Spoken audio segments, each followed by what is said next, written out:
네, 늘 말씀을 드리다시피 베드로전서의 중요한 주제는 바로 고난입니다. 특별히 이 고난 가운데에서 여러 가지 종류가 있는 것을 우리는 살펴보았습니다. 내가 지은 죄로 인하여서 받는 고난이 있고요. 다른 사람들의 실수로 인해서 내가 애매한 고난을 받는 때가 있지만은, 그러나 오늘 말씀도 그렇고 지난주의 말씀도 베드로 사도가 우리에게 말씀하시는 것은 바로 의를 위한 고난입니다. 십자가의 고난입니다.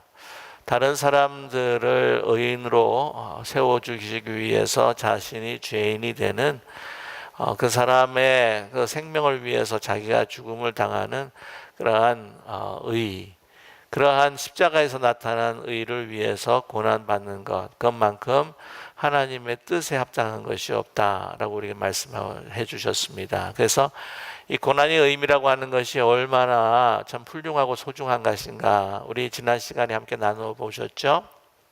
잠깐 여러분께 요약을 해드리면은, 이 고난이라고 하는 것을 통하여서 우리는 바로 하나님의 영광, 그 복음을 우리가 전하는 그런 기회가 된다. 그래서 우리가 그 의를 따라서 고난받을 때에 많은 주위에 있는 사람들이 정말 궁금해서 네가 믿는 것이 무엇인가? 라고 질문하게 될 것이다. 뿐만이 아니라 우리가 그리스도의 고난을 함께 동참함으로 인해서 그 의를 위한 고난을 통해 우리가 그리스도의 성품을 닮아가게 될 것이다. 그리고 그 고난을 통해서 우리가 믿는 그런 소망이 더욱더 확실해질 것이다 라고 하는 것을 우리 함께 나누었습니다. 오늘도 그의 연장선으로 우리가 이해할 수가 있겠는데요. 오늘 특별히 종말을 사는 그 성도들의 자세가 어떻게 해야 되느냐라고 하는 것을 다시 한번 반복해서 우리에게 말씀해 주시는데, 첫 번째 오늘 읽었던 부분에 있어서 우리 1절과 또한 우리 6절까지는요, 우리가 행하지 말아야 할 것들에 대해서 우리에게 말씀해 주시고요, 우리 7절과 11절까지의 말씀은 바로 우리가 해야 할 것에 대해서 우리에게 말씀해 주고 계십니다. 그것을 어떻게 우리가 구분할 수가 있느냐 하면은 7절에 우리 시작을 이제 만물의 마지막이 가까웠습니다. 그래서 종말을 사는 우리 성도들이 어떻게 살아가야 할 것인가 라고 하는 것을 언급하시는데요. 오늘 또 이게 말씀을 보게 되면은요, 2절에 그 후로 다시 사람의 정욕을 따르지 않고 하나님의 뜻을 따라 육체에 어떻게 해요? 남은 때를 살게 하려 함이라. 육체의 남은 때, 이제 종말이 오는데 그 남은 때를 우리가 어떻게 살아가야 할 것인가 하는 것도 우리에게 말씀해 주고 있습니다. 그래서 1절에서부터 6절까지 말씀은 우리가 하지 말아야 할 것, 우리가 조심하고 그것을 금해야 할 것들에 대해서 언급해 주고 계시고요, 7절에서부터 11절까지는 우리가 어떻게 해야 할 것인가 하는 적극적인 행동 지침을 우리에게 가르쳐 주고 계십니다. 사실 오늘 1절에서부터 11절까지 말씀 보게 되면은 좀 해석하기 난해한 부분들이 좀 있어요. 예를 들자면은 우리 1절 같은 경우, 또 그리고 6절 같은 경우에 있는데요. 6절 같은 경우에 보게 되면 이를 위하여 죽은 자들에게도 복음을 전파했다라고 이렇게 말씀을 하는데, 또 이걸 가지고 어떤 이들은 그 보편적인 구원, 모든 사람이 이제는 죄를 지었어도 결국에는 다 구원 얻게 된다라고 하는 그 오해의 소지가 있는 또한 구절이기도 합니다. 1절 같은 경우에 이제 우리가 시작하면서 함께 나누겠는데요. 1절 같은 경우에는 그러면 우리가 그리스도의 고난에 동참을 하고 우리가 이 신앙의 생활 가운데에서 성화의 과정을 걸을 때 우리가 결코 죄를 짓지 않게 되는 것이냐라고 하는 질문을 하게 하는 또한 구절이기도 합니다. 우리 1절 말씀 보게 되면은 그도 그럴 것이 그리스도께서 이미 육체의 고난을 받으셨으니 너희도 같은 마음으로 갑옷을 삼으라. 이는 육체의 고난을 받은 자는 죄를 그쳤음이라 라고 이렇게 말씀을 하고 있습니다. 죄를 그쳤다라고 했을 때 영어로 이제 have stopped sinning 이라고 하는 표현으로 죄를 이제 저지르는 것을 멈추었다라고 그렇게 이해가 되겠지만은요, 여러분, 저와 여러분 우리가 너무나 잘 알고 있지 않습니까? 우리가 주님과 함께 연합하여 그리스도를 본받아서 하나님의 뜻을 따라 어떻게 하든지 그래 내가 십자가 지면서 살 거야 라고 하지만, 그러나 우리는 넘어질 때도 참 많다고 하는 거죠. 죄의 유혹에 또 우리가 쓰러질 때가 많습니다. 그러나 물론 주님께서 우리를 세워주시지 않으십니까? 근데 과연 이것이 어떤 의미인가 하는 것을 우리가 살펴볼 때에 아마 오늘 읽었던 그 본문 가운데에서 우리는 그 힌트를 얻을 수 있을 것 같습니다. 그것이 뭐냐면 이제 4절인데요. 4절에 우리가 예수의 제자로서 그 성도로서 하나님의 자녀로 살아갈 때에 이방인들이, 우리가 똑바로 살아갈 때 이방인들이 뭐라고 어떻게 생각하는가, 어떻게 우리에게 비방하는가 하는 걸 말씀해 주는데요. 그 이러므로 너희가 그들과 함께 그런 극한 바탕에 다름질하지 아니하는 것을 그들이 이상하게 여겨 비방한다라고 이렇게 말씀하고 있습니다. 극한 방탕에, 그래서 방임의 모든 쾌락과 또한 그 향락을 쫓아가지고는 정신없이 쫓아가는 모습, 다름질하는 모습을 갖고 있지 않는 것에 대해서 이상히 여긴다. 그것은 이제 방향성에 대한 이야기거든요. 그래서 오늘 1절의 말씀도요, 이 죄를 그쳤다라고 하는 것은 이제 우리가 넘어지고 실수하기도 하지만은, 그러나 우리의 그 인생의 맛이라고 하는 것, 또한 우리가 바라보고 있는 그 방향이라고 하는 것이 예전엔 방탕이나 그 술 취함이나 정욕이나 그것을 향한 것이 아니라 어디를 향해 있다고요? 십자가를 향하고 주님을 향해 있다라고 하는 방향성으로 우리가 이해하는 것이 좋습니다. 그래서 이러한 그 한결같은 방향성을 가질 수 있는 게 하는 것이 무엇인가? 이것이 바로 우리 그 고난의 좋은 의미다라고 하는 것을 말씀해 주고 있습니다. 자, 1절 말씀에 그리스도께서 이미 육체의 고난을 받으셨다라고 말씀하는 것은 바로 십자가의 고난을 우리에게 의미하고 있습니다. 그래, 육체의 고난이다라고 했을 때 물론 십자가에 서서 예수님께서 육체의 고난도 받으셨지만 사실은 얼마나 치욕과 오욕을 받으셨습니까? 얼마나 부끄러움을 당하셨습니까? 이 수치를 당하면서 어떤 정신적인 고통도 또한 심적인 고통도 참 많았을 텐데, 이 육체의 고난이라고 하는 것은 오늘 이렇게 쭉 살펴보시게 되면은요, 이 세상 사람들이 우리를 건드릴 수 있는 영역이라고 그렇게 말씀드릴 수가 있습니다. 그래서 우리 그 육체의 고난, 이 세상 사람들이 우리를 범할 수 있는, 우리에게 고난을 주고 아플게 할 수 있는 그러한 한정된 그 범위를 바로 육체라고 그렇게 이해를 하면은 좋을 것 같습니다. 그것이 또 나중에도 우리 말씀 가운데에 나오게 됩니다. 그때 제가 또 설명을 해드리겠고요. 그래서 너희도 같은 마음으로 그런 예수 그리스도의 십자가의 고난에 동참하면서 갑옷입니다. 갑옷이라고 하는 것은 모든 바깥에서 오는, 또 내면적에서 올 수도 있겠지요. 그러한 유혹과 또한 시험과 시련에 대해서 견딜 수 있는 바로 이제 굳건한 믿음이다라고 이렇게 말할 수가 있는데, 그 믿음을 가지고 주님과 함께 동참할 때에 우리는 어떻게 해요? 우리는 죄에 속해 있는 사람이 아니다. 우리의 삶의 방향이라고 하는 것이, 그럼 우리가 셀프 체크를 할 수 있는 중요한 하나의 시금석이 무엇이냐면 바로 고난이다. 내가 지금 힘들고 어려운데 이 특별히 힘들고 어려운 이 고난을 어떻게 내가 받아들이고 지금 어떤 방향으로 가고 있는가, 그 봤을 때에 그냥 어떤 중독에 쩌들려 가지고는 막 생활이 피폐해져 가는 경우를 내가 만약에 당한다고 한다면 나는 어떻게 해요? 이 세상에 속한 자라고 하는 것은 분명한 증거가 된다는 거죠. 그러나 그게 아니고 우리가 힘들고 삶이 힘들고 어려운데 이것이 하나님의 영광을 위해, 하나님의 뜻을 위해서, 또 내가 알 수 없는 고난을 당했지만 내가 이것을 가지고 어떻게 더 하나님께 더 가까이, 어떻게 하나님의 영광을 올려드리고 하나님께서 나를 향하신 계획이 무엇인가를 깊이 살펴보게 된다고 한다면 나는 어디에 속해 있다고요? 바로 하늘 천국 시민, 우리는 바로 나는 하나님의 자녀예요, 속해 있는 사람이구나 라고 내 자신이 확증할 수 있고 그 증거를 얻을 수 있다고 하는 사실입니다. 그러니까 우리가 우리의 삶의 방향성이 분명해진다고 하는 것을 더 우리에게 강조해주고 있다고 하는 것이죠.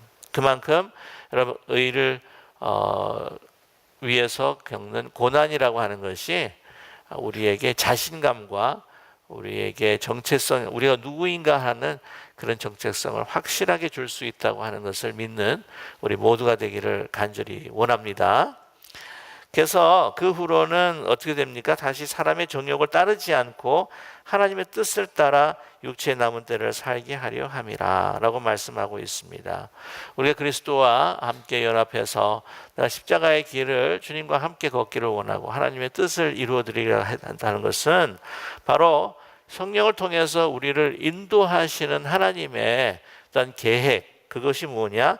육체의 남은 때, 주님께서 재림하시는 그 전까지, 또한 우리가 개인적으로 개인적인 종말을 맞기 전까지 어떻게 해요?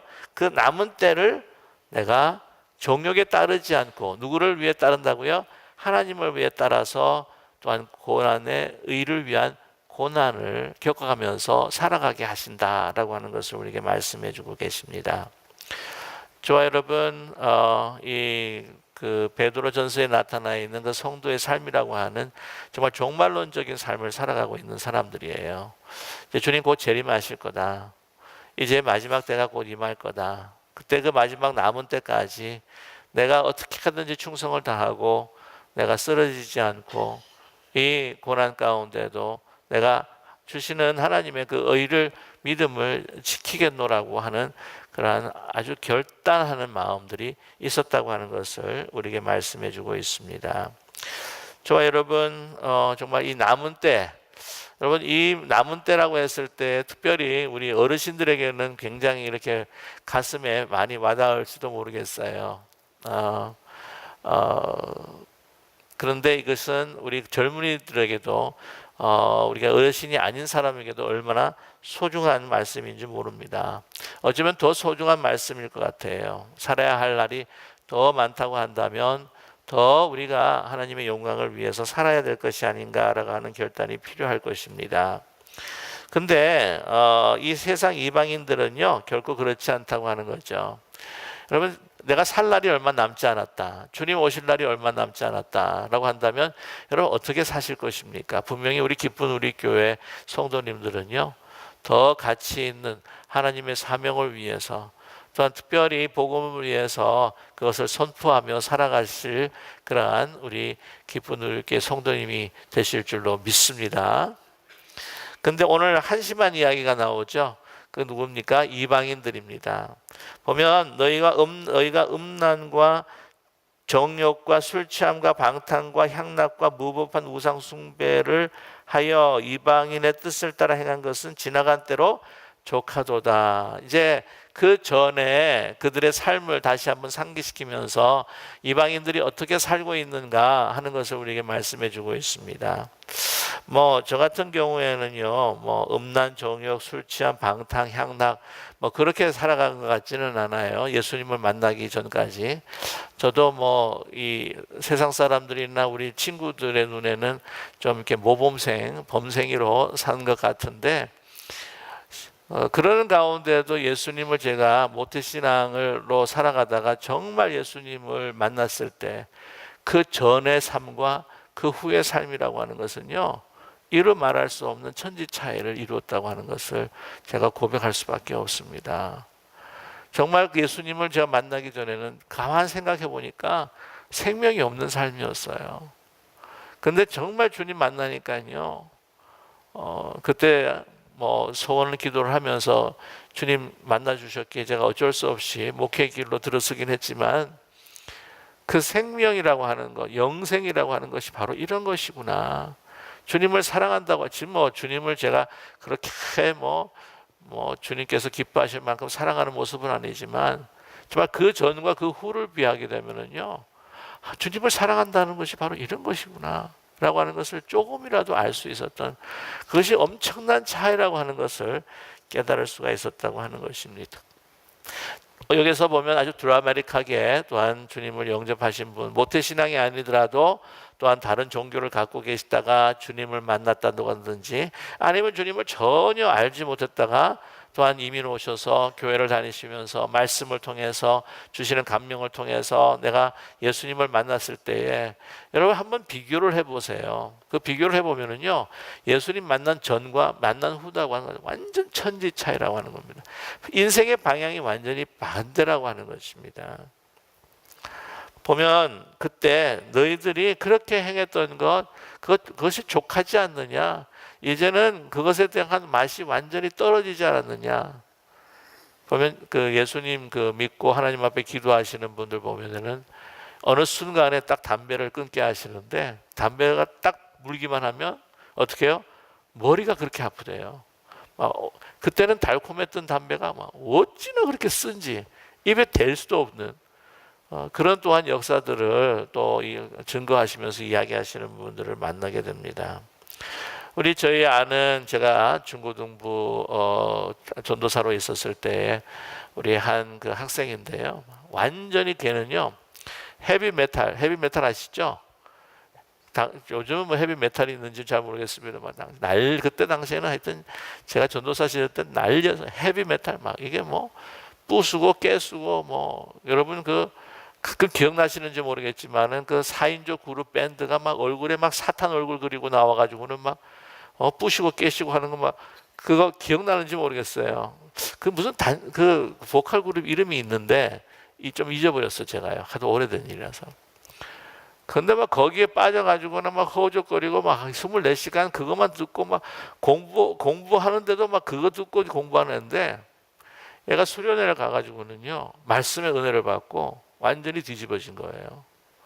그래가지고 그 친구가 자기가 그렇게 많은 돈으로 모았던 그 헤비메탈 그 그룹들의 그 앨범들 그 다음에 그 카세트 테이프들을요 그냥 벌어버렸습니다. 야, 그래서 제가 그런 생각했어요. 이런 거구나 변화라는 것이. 완전히 맛을 잊어버린 거예요. 막 싫은 거예요.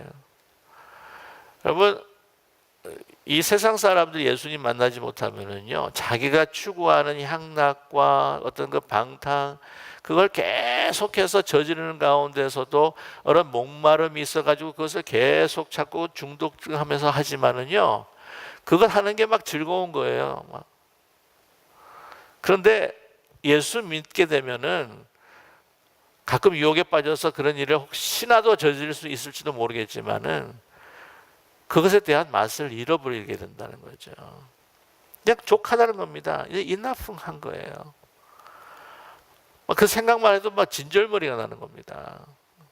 야, 내가 어떻게 그런 거짓말하며 사람한테 사기를 치고 살았지? 완전 개과천선을 하는데 이 삶의 방향이라고 하는 것이 정말 거룩한 것을 향하여서 나아가는 그 거룩한 맛을 아는 너희들의 삶이 아니냐라고 하는 것을 말씀하고 계신 거죠. 그러니까 완전히 삶이 사실 변합니다. 그러니까 보통 술 친구, 세상 친구들 그 믿는 사람들이요. 그 믿는 사람들이 보면은 맨 처음에 안 믿다가 이렇게 믿게 되면은 자꾸만 그런 고백을 해요. 주위에 자꾸 친구들이 떨어진다고. 맨 처음에는 전도할 대상이 많아지다가 신앙생활 오래 하면 그 다음에 옆에 믿지 않는 친구가 별로 없는 거예요. 어쩌면 그것이 또 자연스러운 것이 아닐까 하는 생각이 들게 됩니다. 이상하게 여기는 거예요. 너 진짜 바뀌었다라는 거죠. 너 변했다. 여러분 저는 초신자들뿐만 아니라 우리 저와 여러분이 정말 매일매일 다른 사람들이 봤을 때 정말 아름다운 쪽으로 아름다운 모습으로 변해갈 수 있는 우리 모두가 되기를 간절히 원합니다. 그래서 보면 그냥 남자도 그럴 수도 있겠지만은 여자들도 또 그런 것 같아요. 오늘은 더 이뻐졌어요. 그러면 더 좋아하시는 것 같은데 외모도 중요하겠지만은 그래도 하나님께서 더 소중하게 여기시는 우리 심령이 더 아름다워지고 말씀으로 예뻐질 수 있는 저와 여러분 되기를 간절히 소망합니다. 그래서 오늘 말씀 가운데에 뭐라고 이야기하십니까? 그들이 산자와 죽은 자를 심판하기로 예비하신 이에게 사실대로 고하리라 라고 이렇게 말씀합니다. 산자와 죽은 자를 심판하신다라고 하는 것은 무엇일까요? 산자라고 하는 것은 하나님 앞에 살아있는 사람입니다. 하나님 앞에 살아있는 사람은 영이 살아있는 사람입니다. 그래서 세상 사람들이 살아있는 것 같지만 예수를 믿지 못하고 믿지 않고 하나님을 사랑하지 않는 사람들은 그 영이 살아있는 것이 아닙니다. 죽은 자입니다. 그들은 항상 정욕을 따르고 또한 음란과 정욕과 술 취함과 방탕함과 향락함으로 그들이 원하는 인상의 가치와 세상의 가치를 따라서 살아가는 사람들이라고 하는 거죠.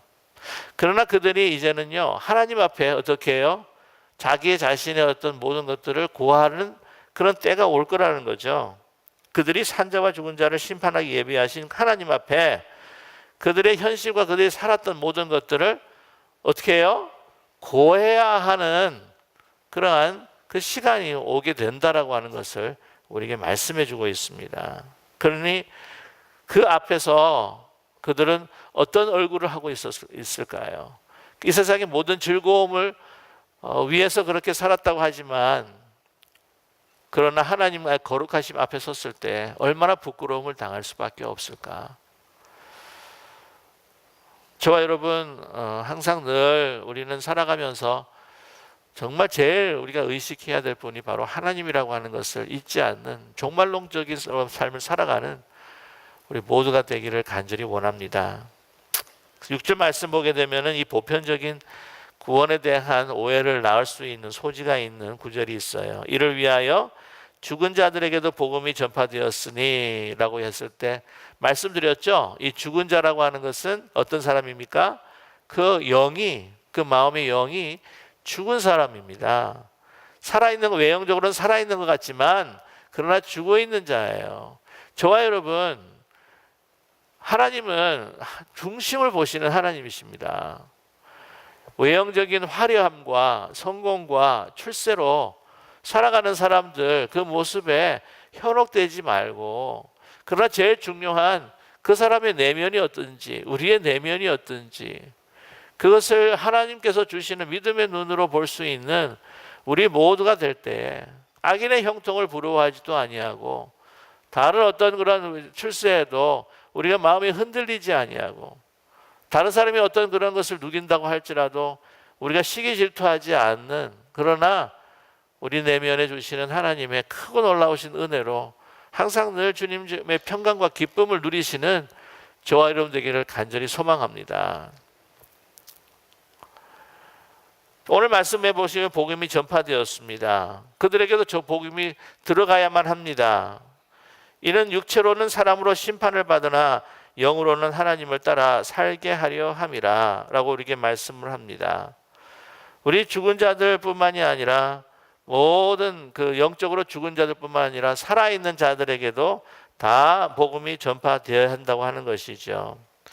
우리 육체는 사람으로 심판받는 고난을 우리가 얻게 될 수도 있습니다. 그러나 분명히 중요한 것은 무엇이냐?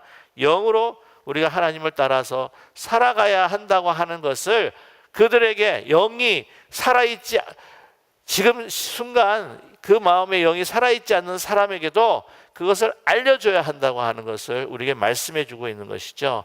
그래야 나중에 하나님 앞에 배울 때에 그들이 책임이 있다고 하는 것을 우리에게 말씀해 주고 있습니다. 그들에게도 그들이 듣든지 듣지 않든지 우리가 그들에게 복음을 전해야 될 것, 그것은 분명히 그들도 하나님 앞에 심판대회 앞에 섰을 때에 그들이 가져야 하는 그 책임이 있다고 하는 것을 우리에게 말씀해 주고 있죠. 오늘 실제의 말씀입니다. 우리가 해야 할 것들을 이야기하는데요. 만물의 마지막이 가까웠으니 그러므로 너희는 정신을 차리고 근신하여 기도하라 라고 이렇게 말씀하고 있습니다. 이제 여러분 베드로가 예수님께서 십자가 지시기 전에 그를 부인했습니다. 3번 부인했던 그 실패는 그때 실패가 아니요. 사실은 이미 그는 기도에 실패했기 때문에 실패할 수밖에 없었습니다. 겟세마네 동산에서 깨어 기도하라고 예수님께서 부탁하셨는데 깨어 기도하지 못했어요. 혼미한 생각으로 깨어 기도하지 못하기 때문에 그는 실패할 수밖에 없었습니다. 이 깨어 기도한다는 것이 얼마나 중요한지 모릅니다.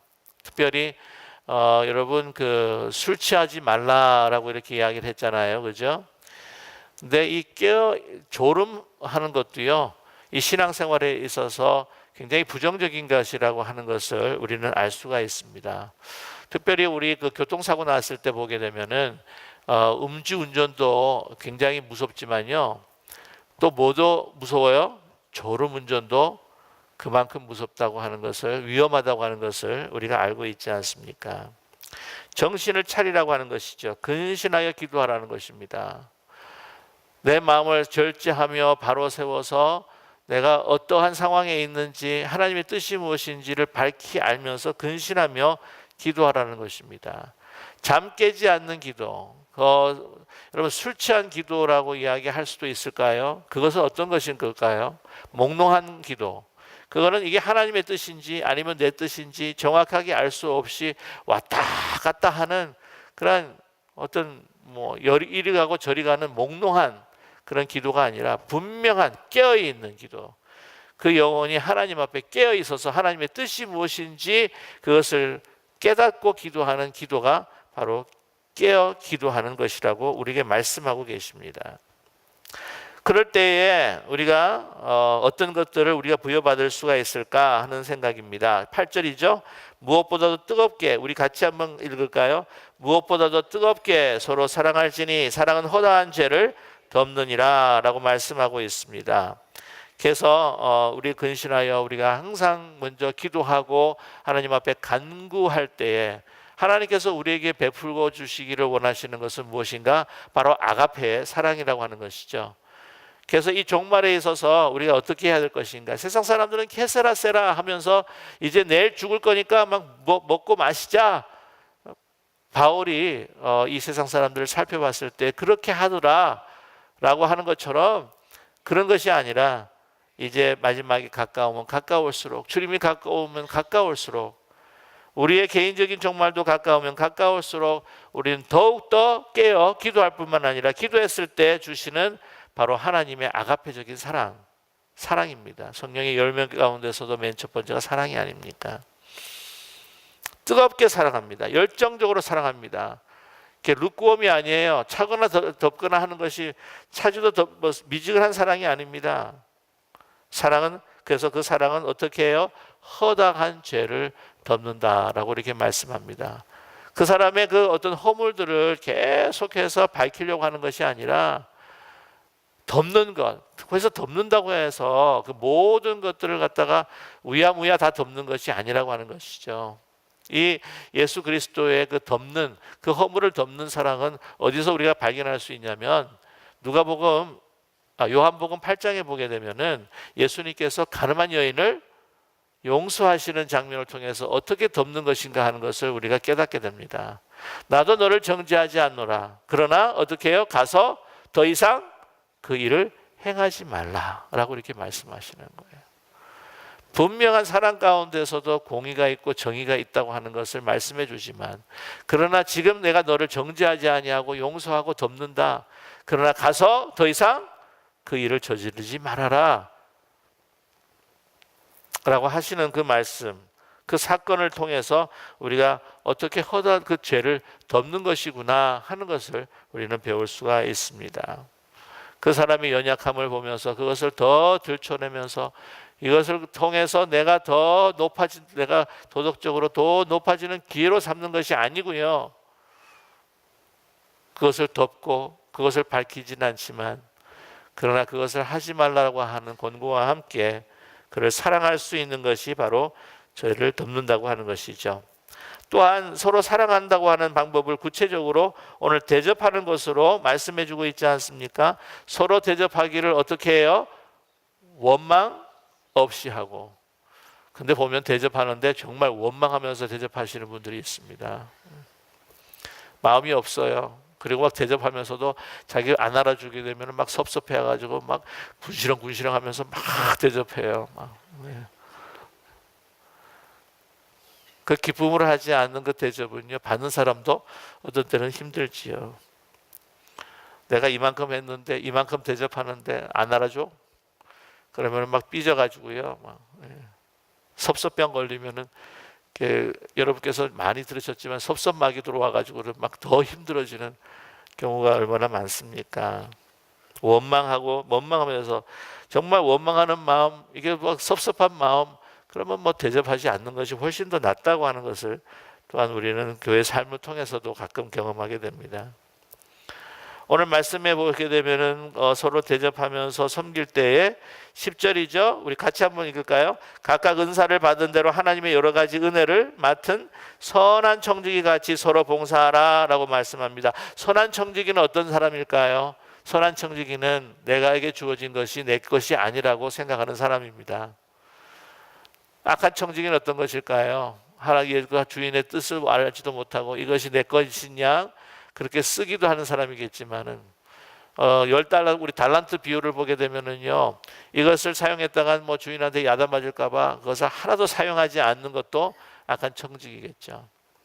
그러나 이것이 주인의 것으로 알고 주인의 선한 마음을 이해하고 또한 이것을 어떻게 하든지 주인의 마음에 맞추어서 쓰고자 하는, 이것이 내 것이 아닙니다 라고 하는 마음으로 봉사하고 섬기고 대접하는 것, 그것도 자기의 은사, 나에게 주어진 양만큼, 내가 할 수 있는 것만큼 오버하지 아니하고 넘치지 않고 무리하지 않고 할 수 있는, 기쁨으로 감당할 수 있는 그러한 봉사를 우리에게 말씀해 주고 있습니다. 그것에 대해서 11절에도 한번 우리가 말씀해 주고 계시는데, 우리 같이 한번 더 중요한 말씀이기 때문에 같이 읽겠습니다.